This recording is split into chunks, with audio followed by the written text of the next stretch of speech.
where I've like, what do you call it whenever? Delirious? Yeah, delirious. Yeah, like right now. Yeah. I mean, yeah. You were out there all morning, and it's literally 97 degrees in the heat, and it's like $120. Although it does look like next week we may get a little bit of a reprieve. There's at least some chances of rain, and I think the high was right around 90. Oh, that's a cool front. So that is a cool front. Yes. Absolutely. But we are inside the Bill Kramer Chevrolet Buick GMC and Kramer Marine and Outdoor Studios.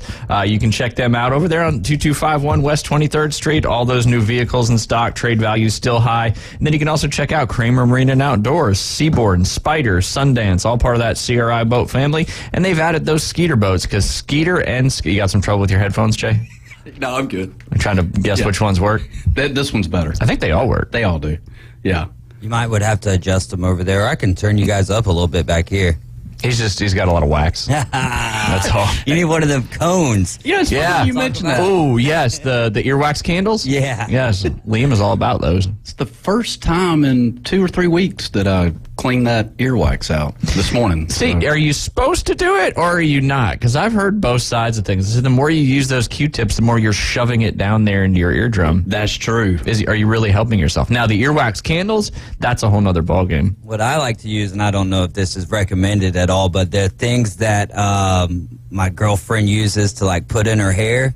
They're like bobby pins? Yeah. And I like to use those. Ooh, you're rolling the dice there with popping the old eardrums. Well, I don't go like too deep, but you just like kind of almost like an ear canal scraper. Right, because with a Q-tip though, you're pushing just it shoving in. it in. Right, with the bobby pin, you're like You're actually making work happen.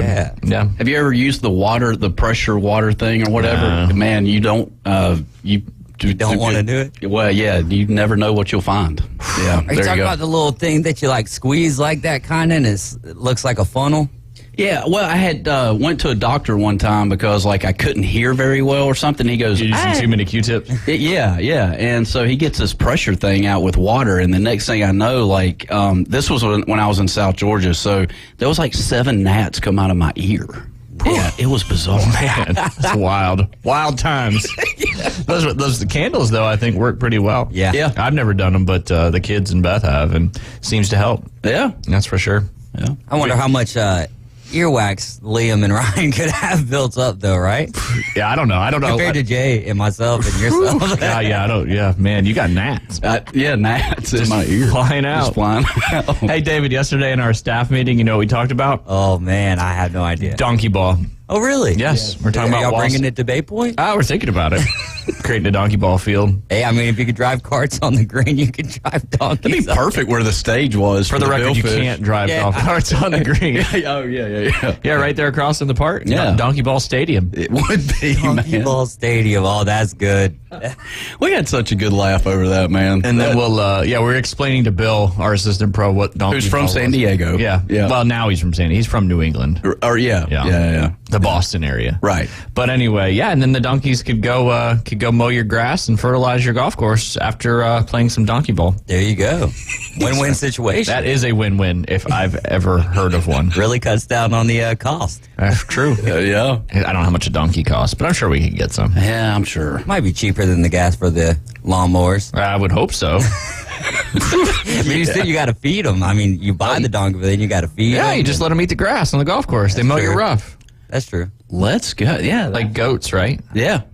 Speaking of If ghosts, you'd like to donate any donkeys, yeah, give me a shout. If you're up in Wausau, The Possum Festival. that's it.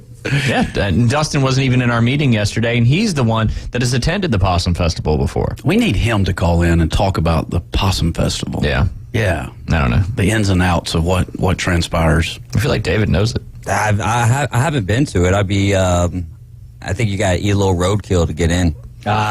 Yeah. I got stories about roadkill at other golf courses, but that's for a whole nother Would you day. eat roadkill for $1,000, Ryan? What is it? What am I eating? Is it cooked or is it just armadillo. raw? Armadillo? Raw armadillo And for you can for cook a it G? however you Oh, want I can to. cook it? Yeah. For $1,000? Yeah. Well, I didn't say how long the roadkill had been roadkill. Let's say that's a true. week. It's been What on if the road I cook for it to a week. char? It's like I'm eating coal.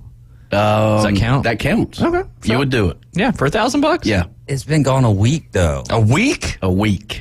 Because this you're 90s watching 1,000 I've watched a lot of Naked and Afraid. Maybe if I can find the roadkill early, I'll build a fire underneath it and then smoke the armadillo to preserve it like they do with the meat for the jerky. I like it. See? Strategy. But it's still been dead a week, though. I know. Hey, you got to clear out your system sometime. That's true. There you go. People pay all that money for like cleanses and whatnot. You can just eat some roadkill. Roadkill detox, y'all. Come on. It's the new fad. That's right. Why'd you have to add the accent in there? Yeah, because if you're eating roadkill and you're using it as a detox, you need an accent like that. That is certainly true. Keith's texting us. He said, you guys are nasty. $1,000? No way. But anyway, did you watch any of the Swamp Kings last night? You could just say 2 words, Swamp Kings, man. That documentary is so daggum good. If you haven't checked that out yet, you don't got to be a Gator fan to watch this. I don't think you got to be a fan of any certain team to watch a documentary on said certain team. But wow, man, that is great stuff. I'm about halfway through episode 3. Got about 20 minutes left in episode 3. Gotcha. So good, though. Have you finished it? Yeah, we watched the whole thing last night. I will say I was a little disappointed. It wasn't as much about the crazy stuff that went on, with the getting in trouble, all that. It was really more about the Urban Meyer, his time there, Tim Tebow. They really only focused on 3 or 4 guys throughout the whole thing, but still epic nonetheless. I have a conspiracy theory on that. I like it. And it's did Urban Meyer, after the whole debacle at Jacksonville, go to these documentary producers or whatever and said, hey, man, I could use a little... a good PR? Yeah, so let's... You know what I mean? Let's relive relive the glory days here vicariously through the Florida Gators. It's wild, though, man. Well, and, I kind of... Some of the takeaways I had, obviously, I'm not going to spoil anything, but, Urban Meyer seemed to go a little bit kooky as he got in, coming from Utah, going to Florida. And the big thing is showing what SEC football is all about. It was a whole nother level. But he talks about how they win the first national championship and then it's national championship or bust. They lose the next year and then they win it again. And then literally after they win that second national championship, instead of celebrating with the team, he's texting recruits for the next season. Yeah. Did it consume his life so much that it kind of knocked him mentally around a little bit? That's not even a question. Yes. That's why he left Florida, and that's kind of been the running thing with Urban Meyer is he can come to your school right now. You're going to get 4 to 5 years out of him, possibly a national championship, and then something's going to come up. And that it's not I don't know. You can look at it as a knock at him, but because how you worded it, he was consumed with it, and that's something that's almost impossible to turn off. Like he said after he won the first one, we did it, man. The pressure's kind of off, but it wasn't. Yeah, exactly. And it got worse. Said, the most incorrect statement a human being's ever made. Yeah.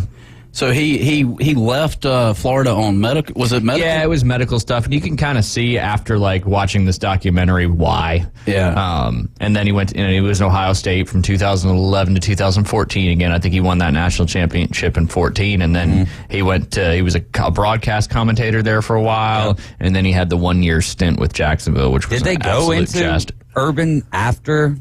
No. Oh, okay. Not really. All right. Well, good. They shouldn't. They kind of just said some. They just put the text on the screen, and all that the best part stuff. of the documentary. But, yeah. It was crazy what those guys were doing, though. That's I was thinking about what they were doing to train, weight room, and all that stuff versus where we are nowadays, and it's like night and day. Oh yeah. But it's they're gladiators. You got to go out there and fight. But yeah, just great stuff. If you love college football, not if you don't love college football, it's just interesting stuff. Well, and it also kind of shines a light on why he was not good at Jacksonville. Even though we had heard this stuff, but seeing it and how he treated the guys, you cannot really get away with that at the NFL level when you're dealing with other professionals, guys who are making more money than you. They're just going, what are you talking about? You know what I mean? Yeah. And then also it kind of leads me to every year it's kind of is Urban Meyer going to be coaching? You know what I mean? Yeah. Or, well, not every year because it hasn't been that long, but will he ever be able to coach again in this climate? I don't think so.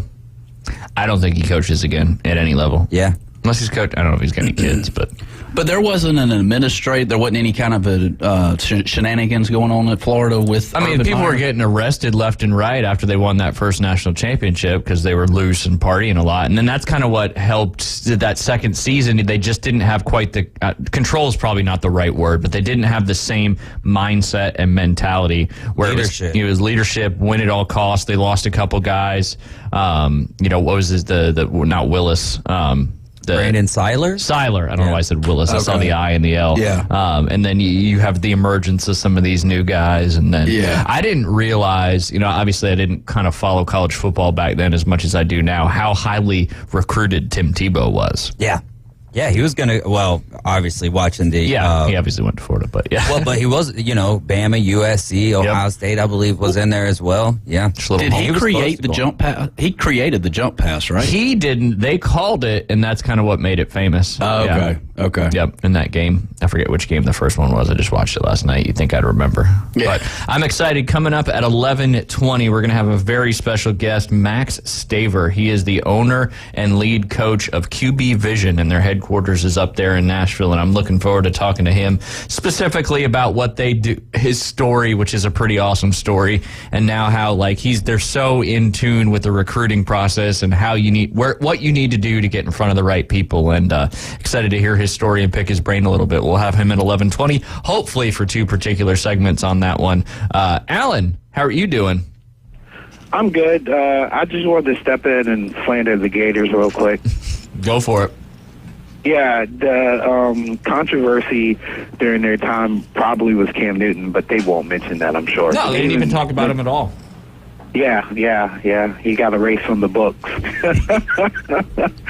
It's honestly, when you look at everything that happened with Hernandez, was the Pouncey brothers, man. Yeah, they didn't even talk about any of that stuff. Yeah, and even Cam Newton, just in general, with the whole laptop grade fraud type thing that they had mentioned and how he went to JUCO.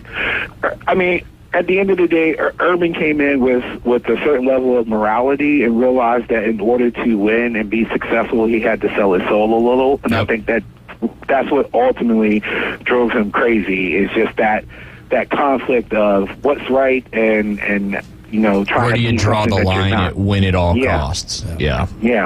That's a great point. I kind of like what David said, kind of the conspiracy theory a little bit, that this documentary more was like trying to save face a little bit and present it in a different light, where I thought it was going to be more